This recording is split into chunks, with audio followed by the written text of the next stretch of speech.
नमस्कार दोस्तों, मैं आपका राधे, मेरा अभिवादन स्वीकार करें। आज इस विषय पर मैं चर्चा करने के लिए आया हूं। आप सभी लोगों को पता है, भारत उससे बहुत दुखी है, पीड़ित भी है। पिछले दिनों दिल्ली के लाल किला के पास चांदनी चौक वाले रोड पे, कभी आप लोग गए हो उस रोड पे तो शाम के वक्त, और शाम के वक्त ही क्यों, पूरे दिन ही वहाँ पे गाड़ियाँ चलती नहीं रेंगती हैं, भीड़ भाड़ वाला इलाका, और वहाँ पे चलती कार में एक धमाका। तो ये धमाका कैसे हुआ, इसके पीछे क्या कारण है, आइए हम समझते हैं। बताते हैं कि आज से लगभग 20-25 दिन पहले जम्मू कश्मीर पुलिस को जम्मू कश्मीर के कुछ इलाकों में जैश के सरगना का फोटो लगा हुआ मिला। भारतीय सेना के खिलाफ उस पोस्टर में बहुत कुछ लिखा हुआ है। तो पुलिस थोड़ा सख्ते में आई कि कौन लगा रहा है ये फ़ोटो और ऐसी पोस्टर किसने चिपकाया है यहाँ पे। तो जांच से पता चला कि इसमें एक मौलवी है।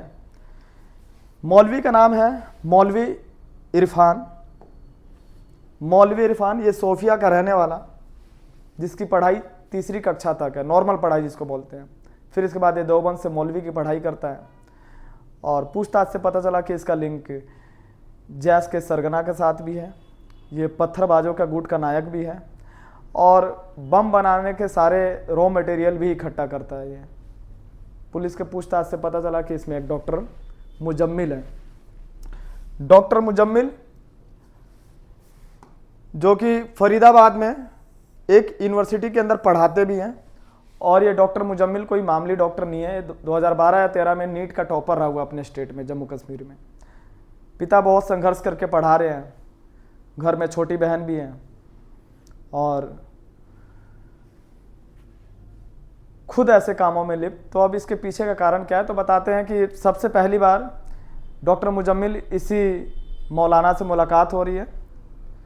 किसी समय में ये श्रीनगर में मेडिकल की प्रैक्टिस कर रहे थे, वहाँ पे ये मौलवी किसी को लेके ठीक कराने के लिए पहुँचा और मुलाकात हुई और मौलवी से बातें शुरू हुई। मौलवी से बात शुरू हुई तो अब इस काम में ये इन्वॉल्व। आगे की पूछताछ से पता चला कि इसमें एक और डॉक्टर इन्वॉल्व है, जिनका नाम है डॉक्टर आदिल लाठिर। और इनको 7 तारीख को पुलिस गिरफ्तार करती है।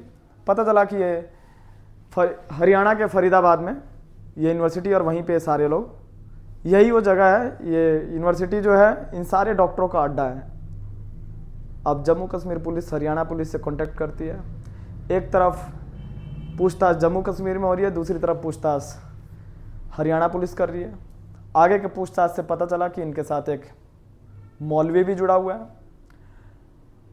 वो मौलवी जो है वही मौलवी इस डॉक्टर मुजम्मिल को रहने के लिए जगह भी देता है। रहता नहीं था, खैर इसने एक घर किराए पे लिया, रहता तो ये कॉलेज के हॉस्टल में ही था। अच्छा, ये जहाँ पे रहता है उसके बगल में ही लैब है। तो आगे देखो कहानी कैसे मुड़ता है। उसी लैब में ये बम बनाने की प्रैक्टिस करता था और बहुत सारी छूट थी।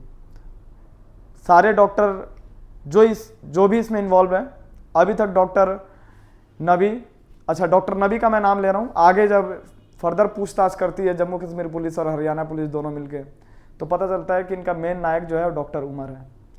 ये वही डॉक्टर उमर है जो गाड़ी के अंदर बैठा हुआ था। अब पुलिस थोड़ा सख्ते में आ गई, क्योंकि फरीदाबाद दिल्ली से सटा हुआ इलाका और दिल्ली भारत का राजधानी। अब हाई अलर्ट हुई। अभी तक दिल्ली पुलिस को इन लोगों ने कुछ नहीं बताया। मतलब बाद में आप लोग खुद ही देखेंगे कि इसमें पुलिस का कोऑर्डिनेशन का बड़ा चूक हुआ है ये, और ये बड़ी चूक ही माना जाएगा। बाद में इसके बारे में चर्चा करूंगा मैं। अब पुलिस फर्दर डॉक्टर नबी को ढूंढने लगी, जिसका असली नाम डॉक्टर उमर नबी है। डॉक्टर उमर फरार है। 9 तारीख हो चुका है, शाम से गायब। उस टाइम पे जम्मू कश्मीर पुलिस ट्वीट करती है।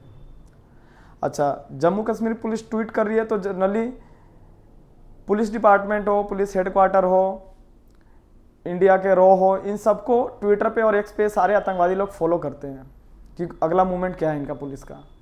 तो सारी इन्फॉर्मेशन को पता चल ही रहा था, वो फरार था। आगे पता चला कि इनके साथ एक और डॉक्टर शाहीन इन्वॉल्व है। ये डॉक्टर शाहीन 1996 बैच की AIPMT उन दिनों होता था, उसकी टॉपर रह चुकी है। अच्छा, ये इकलौती डॉक्टर है जो जम्मू कश्मीर से बाहर किया। अभी तक जितने डॉक्टर नबी हुए, डॉक्टर मुजम्मिल और डॉक्टर आदिल, सारे जम्मू कश्मीर से ही हैं, और वो मौलवी भी जम्मू कश्मीर से है, एक मौलवी हरियाणा का। अब इन सभी लोगों का ग्रुप, ये सभी लोग इकट्ठे हो रहे हैं, तो वही लैब फरीदाबाद के उसी हॉस्पिटल के उसी हॉस्टल के बगल में जो लैब है वहाँ पे, तो ये उनका अड्डा था। जो भी सीक्रेट प्लानिंग करना है वहीं पे कर रहे हैं ये। और इनकी तैयारी बड़ी अलग तरह की थी, तैयारी बड़ी थी। अभी तक पुलिस को भी नहीं पता चल रहा है कि ये असली इनका मकसद क्या था। खैर, अब फरार हैं। I-20 गाड़ी है। अच्छा, उससे पहले जब पुलिस छापा मार रही है तो वहाँ पे गाड़ी के अंदर से 350 किलो अमोनियम नाइट्रेट, ये रॉ मटेरियल, साथ में बैटरीज और भी मेटल्स जिससे कि बम बनाए जाते हैं। पुलिस सख्ते में है। मौलाना का नाम जुड़ चुका है, मौलाना के घर पे छापा पड़ता है। मौलाना का घर जो है गांव में सबसे आखिरी में है, तो वहाँ पे अमूमन जो आखिरी में घर होता है ना, वहाँ पे लोग जनरली जा नहीं पाते। मान लो आखिरी में घर है तो वहाँ पे कोई क्या ही करने जाएगा। घर पहले है तो वहीं से ही आना जाना होगा, आखिर में तो जिसका आखिर में घर है वही जाएगा। और वही घर किराए पे लिया हुआ है। उस किराए के घर पे जब पुलिस का छापा पड़ता है तो पुलिस सरप्राइज है, लगभग 2500 किलो अमोनियम नाइट्रेट बरामद होता है वहाँ से। यह अमोनियम नाइट्रेट खाद के रूप में भी यूज होता है, फार्मर्स यूज करते हैं। तो गवर्नमेंट ने कोई इसके लिए नियम कानून तो बना रखे हैं, लेकिन बहुत ज़्यादा स्ट्रिक्ट नहीं है। इंक्वायरी में पता चला कि ये सभी लोग अलग अलग ठिकानों से ये रॉ मटेरियल अमोनियम नाइट्रेट की खरीदारी करते थे, और इन लोगों ने प्लानिंग बहुत अलग तरीके से कर रखा था। कभी गुड़गांव से, कभी नूह से। नूह भी एक हरियाणा में एक जगह है, और भी 2-3 जगह, और उसमें भी अलग अलग दुकानों से। कभी कोई, अच्छा, एक बार में दुकान वाले ज़्यादा देते नहीं थे, 10 या 15 किलो, तो उन्होंने भी 10 और 15 केजी ही खरीदना शुरू किया, जिससे कि कोई शक ना कर पाए, और धीरे धीरे इकट्ठा करने लगे। इनका टारगेट था, अभी तक जो अमोनियम नाइट्रेट मिला लगभग 3 लाख रुपए का, बता रही है पुलिस कि लगभग 3 लाख रुपए का हुआ है। और अभी इस पूरे मकसद के लिए उन लोगों ने 27 लाख रुपए इकट्ठे किए थे। तो सोचो ये कितना बड़ा इनका मकसद चल रहा था। अब पुलिस सख्ते में है। डॉक्टर शाहीन की इसमें एंट्री हो चुकी है। डॉक्टर शाहीन को पुलिस ढूंढ रही है। डॉक्टर शाहीन जैसे कि मैंने बताया 1996 की टॉपर, शादी होती है, शादी चलती नहीं है, तलाक हो गया है 3 साल में। तो डॉक्टर मुजम्मिल के कांटेक्ट में है। डॉक्टर मुजम्मिल ही उसको फरीदाबाद के उसी यूनिवर्सिटी में लाता है, और फिर इनकी दोस्ती है। अब इन सबका जो बॉस है वो डॉक्टर उमर, जो कि फरार है, 9 तारीख से फरार है। अब डॉक्टर उमर को सबसे पहली बार, अच्छा उस टाइम तक पता नहीं चला। अच्छा, आजकल पता है आप लोगों को दिल्ली में पॉल्यूशन इतना है कि आम आदमी भी मास्क लगा के चल रहे हैं। तो I-20 गाड़ी में 9 तारीख बीत चुका है, सुबह 10 तारीख की सुबह 10 बजे, 10 बजे नहीं, लगभग 8 बजे जैसा पुलिस बता रही है, ये बदरपुर के रास्ते दिल्ली में एंट्री लेता है गाड़ी से। टोल प्लाजा पे इसको सबसे पहली बार देखा गया। जो गाड़ी उड़ी है उसके नंबर प्लेट से पता चला। और लगभग 7 से 8 घंटे तक दिल्ली के अलग अलग सड़कों से होते हुए, बता रहे कि कनॉट प्लेस से होते हुए, सोचो अगर कनॉट प्लेस जैसी जगह पे होता तो वहाँ पे तो भीड़ इससे भी अलग होता है, आलम कुछ और होता।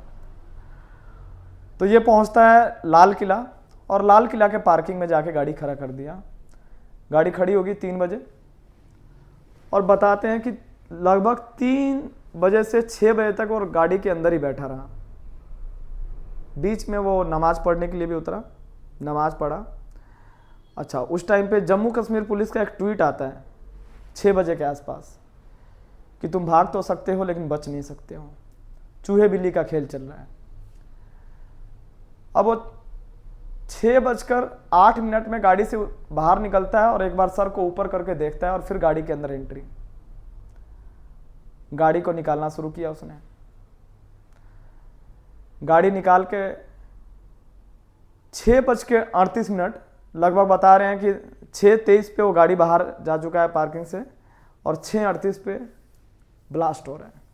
अच्छा, कभी आप लोग जम्मू कश्मीर कह रहा हूँ, चांदनी चौक वाले इलाके पे कभी जाओगे तो देखोगे लाल किला के सामने चांदनी चौक, और उसके मेट्रो का गेट उधर और वहाँ से सीधा रास्ता जा रहा है, और वहीं पे गुरुद्वारा भी है, मंदिर भी है, जैन मंदिर भी है, मस्जिद भी है, क्रिश्चियंस का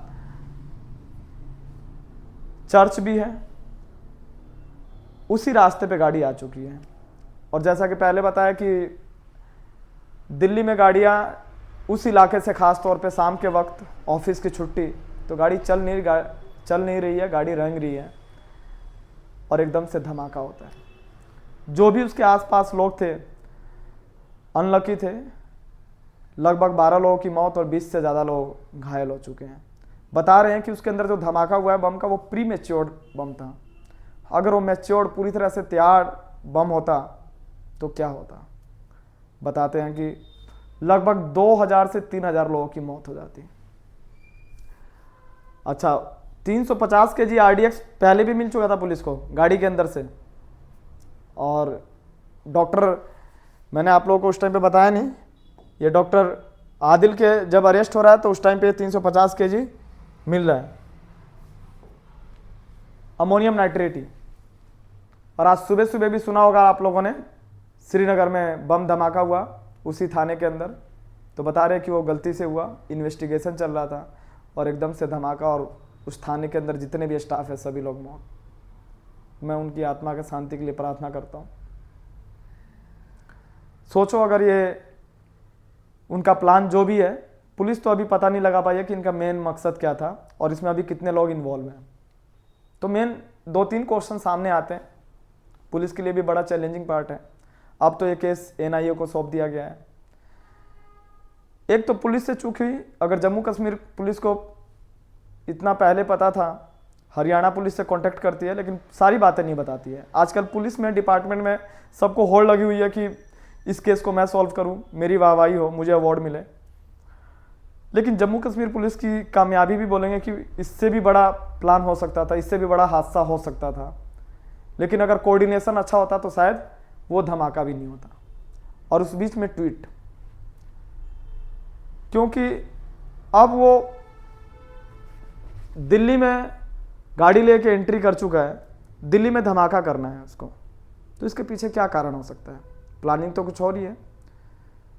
तो पुलिस बता रही है, पुलिस के जो बड़े ऑफिसर है वो बता रहे हैं कि ये जल्दबाजी में फैसला किया गया है और मतलब पैनिक सिचुएशन में, क्योंकि ट्वीट था जिसमें पुलिस ने बोल दिया था कि भाग सकते हो लेकिन बच नहीं सकते हो, और उससे उसी आवेश में, उसी दुख में उसने ये बटन दबाया होगा और धमाका हुआ होगा। बता रहे हैं कि उनका प्लानिंग था अयोध्या के मंदिर को उड़ाना, ऐसा मतलब अभी तक निकल के आ रहा है। एक कारण तो इनका बड़ा मकसद तो था ही। दूसरा कारण क्या हो सकता है, तो सुबह जब उसको ट्वीट से पता चल गया था सुबह का और एक दिन पहले का, वो तो सारे खबर न्यूज में चली रही है।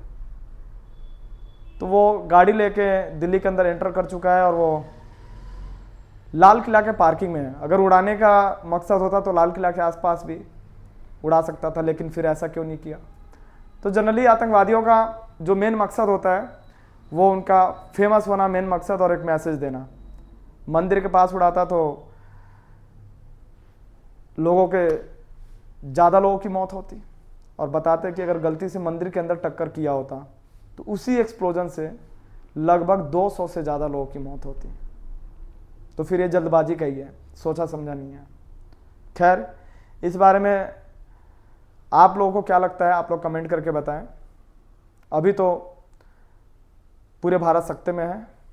मिलते हैं नेक्स्ट वीडियो में, तब तक के लिए bye, good night, take care.